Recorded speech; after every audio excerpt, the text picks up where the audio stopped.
नमस्कार दोस्तों, मैं हूं आयुषी दीक्षित और आप देख रहे हैं लॉ फिनटेक्स।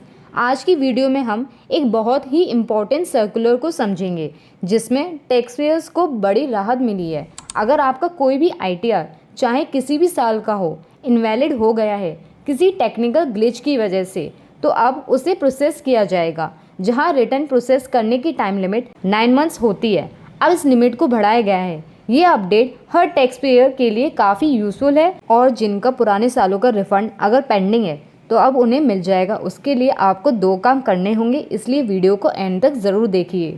मैंने सर्कुलर को ओपन कर लिया है। सर्कुलर नंबर है 10/25 और ये सर्कुलर इशू हुआ है 28 जुलाई 2025 को।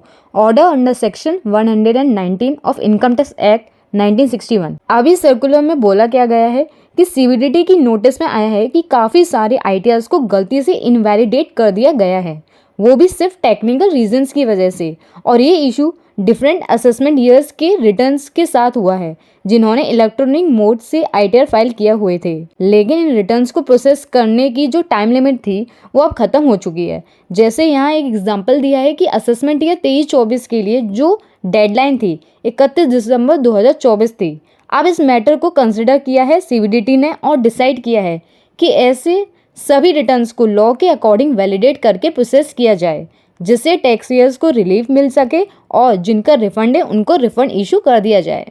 अब यहाँ जो सेक्शन 143(1) के सेकेंड प्रोविजन में जो टाइम लिमिट दी गई थी उसमें रिलैक्सेशन दी जा रही है।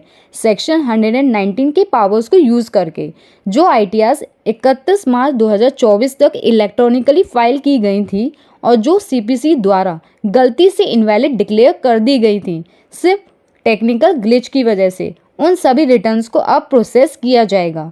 प्रोसेसिंग का इंटीमेशन असेसी को 31 मार्च 2026 तक भेज दिया जाएगा। यानी अगर आपकी ITR गलती से इनवैलिड हो गई थी तो आपको कुछ करने की ज़रूरत नहीं है। CPC उन रिटर्न्स को खुद से प्रोसेस करेगा और आपको नोटिस इंटीमेशन भेज दिया जाएगा। अगर आपका रिफ़ंड बनता है तो आपको डिले के हिसाब से इंटरेस्ट के साथ रिफ़ंड भी मिलेगा, लेकिन एक बार ज़रूर से चेक करें कि आपका पैन और आधार लिंक होना चाहिए। अगर पैन आधार लिंक नहीं होगा तो प्रोसेसिंग में दिक्कत आ सकती है। अब आपको सिर्फ 2 काम करने हैं। पहला तो चेक करना है कि कहीं किसी साल का ITR इनवैलिड तो नहीं हो गया है। उसके लिए पहले इनकम टैक्स पोर्टल पे लॉगिन करेंगे, उसके बाद व्यू फाइल रिटर्न्स में क्लिक करेंगे।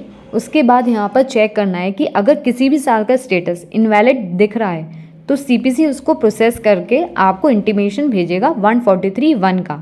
अब उस इंटीमेशन को आप यहाँ से चेक कर सकते हैं। इस पर क्लिक करेंगे तो वो ऑर्डर आपको मिल जाएगा।